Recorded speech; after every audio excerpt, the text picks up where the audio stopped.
General Hospital will reveal about Trina stepped onto the bustling grounds of Charles de Gaulle Airport, her heart pounding with a mixture of anticipation and unease. The crisp Parisian air carried whispers of memories she had fought hard to suppress, yet they resurfaced the moment her feet touched French soil.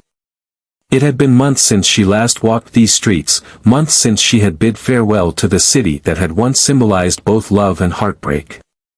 Paris had been the place where she lost Spencer, the man who had meant everything to her.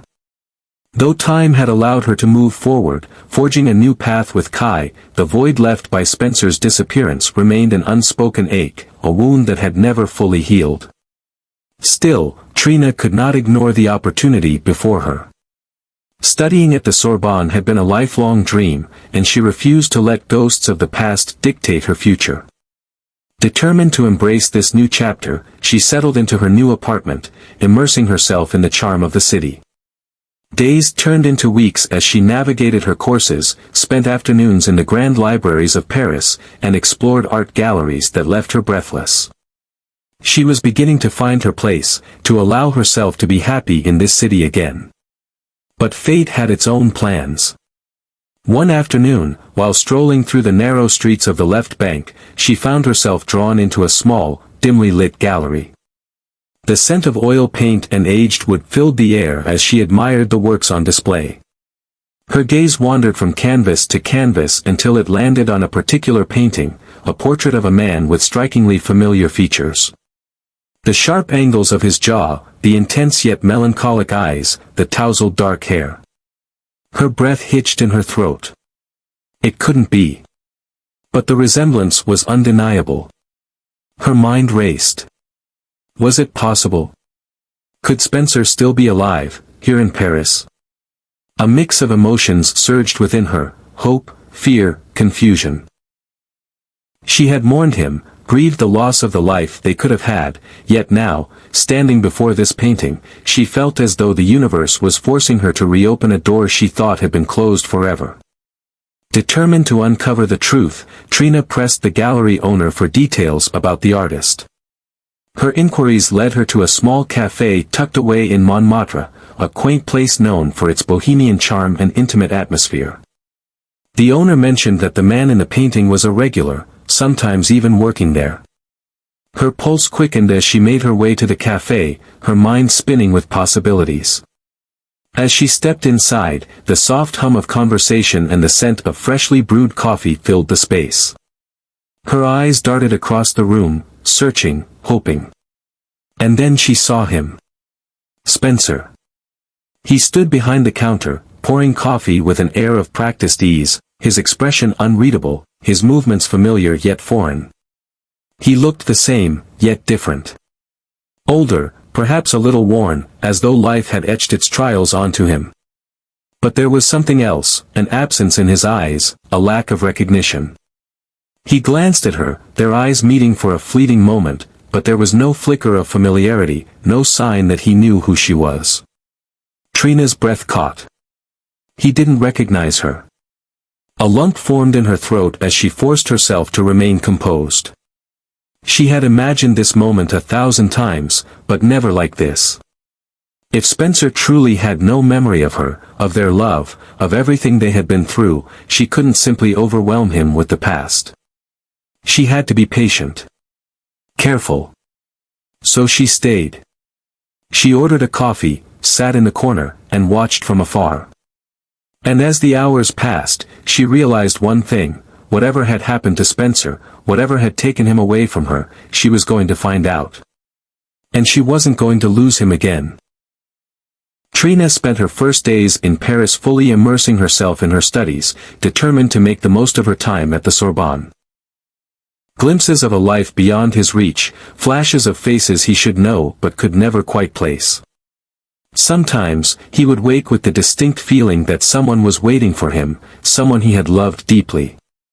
Yet no matter how hard he tried to grasp onto these fragments, they slipped through his fingers like sand. He told himself that perhaps it was better this way. That maybe his past, whatever it had been, was meant to stay lost. And so, he continued living as the man he had become, unaware that fate was quietly pulling him closer to the truth. Trina's discovery of Spencer sent a tremor through the fragile sense of stability she had begun to build in Paris. Seeing him alive, standing right in front of her, should have been a moment of relief, a miracle. Instead, it filled her with an overwhelming sense of fear.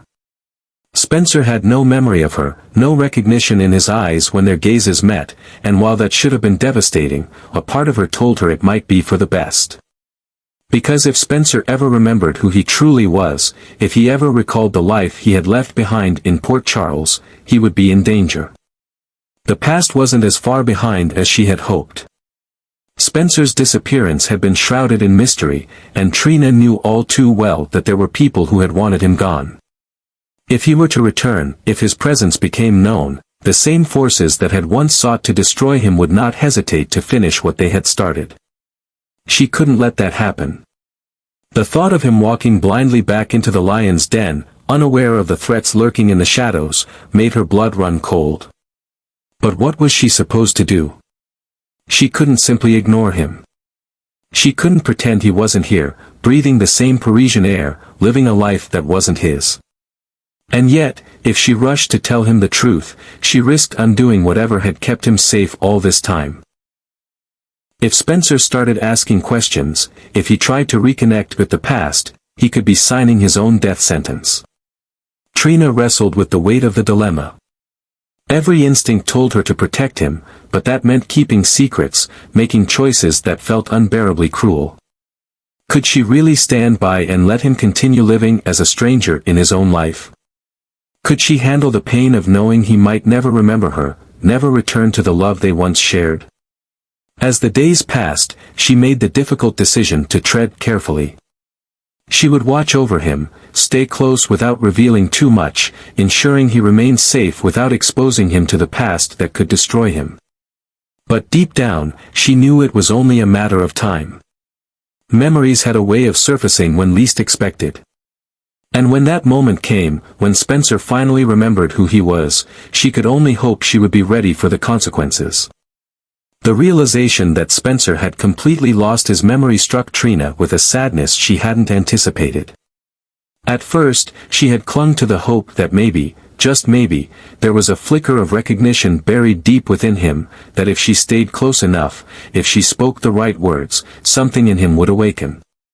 But as she quietly observed him from a distance, it became painfully clear, Spencer was no longer the person she had known. His past was erased, every moment they had shared gone as if it had never existed. Yet, what troubled her even more was how complicated his life had become. She had expected to find a man trying to rebuild himself, struggling to make sense of his identity, but instead, she discovered that Spencer was not as free as he seemed. His life in Paris was not just the simple existence of a man who had lost his way, someone was controlling it. As Trina followed the patterns of his days, watching as he moved between the cafe and the modest apartment he now called home, she noticed small, unsettling details. The way he seemed to avoid certain areas of the city. The hushed conversations he had with a man who always lingered in the shadows. The tension in his posture whenever that man was near. There was something off about the situation, something more than just amnesia.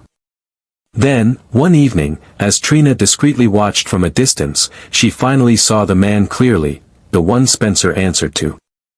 And when she did, her heart nearly stopped. She recognized him. Of all the people she had imagined might be lurking behind Spencer's disappearance, she had never expected this.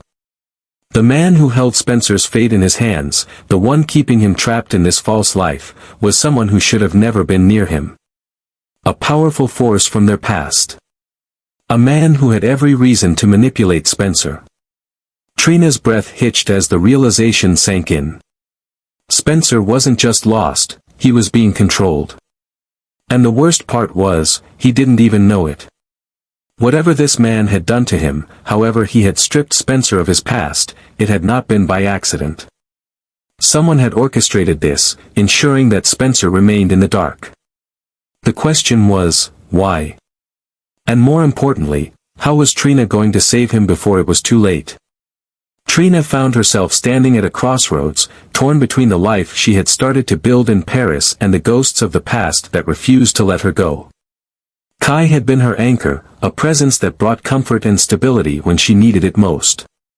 He represented the future, a life where she could move forward without the weight of heartbreak dragging her down. And yet, with every moment she spent watching over Spencer, every glimpse of him moving through his new life as a stranger to himself, she knew she couldn't walk away. Not now. Not when he needed her the most, even if he didn't realize it yet. The decision to rescue Spencer wasn't just about love or the possibility of rekindling what they once had. It was about justice.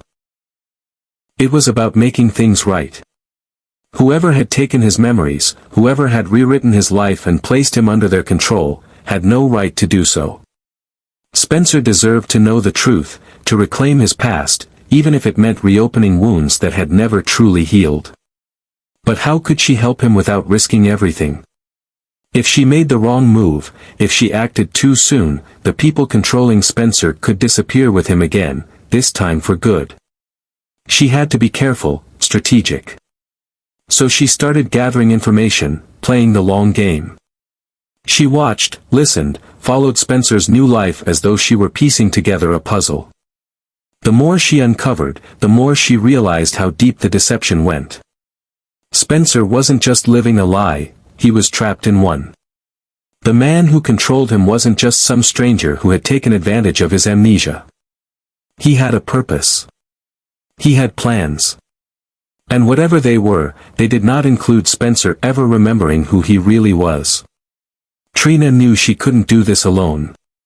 She would need help. But who could she trust? She thought about reaching out to Port Charles, to those who had never stopped searching for Spencer. But if she did that, she risked drawing too much attention, exposing him before she had the chance to understand the full scope of the situation. And then there was Kai. He had no ties to Spencer, no reason to put himself in danger. But he cared about Trina, and if she asked, she knew he would stand by her side. The question was, could she bring him into this without putting him at risk? And more than that, could she separate her feelings for him from the mission she was about to embark on? For now, her heart had to wait. Spencer came first. Whatever it took, whatever sacrifices she had to make, Trina was going to bring him home.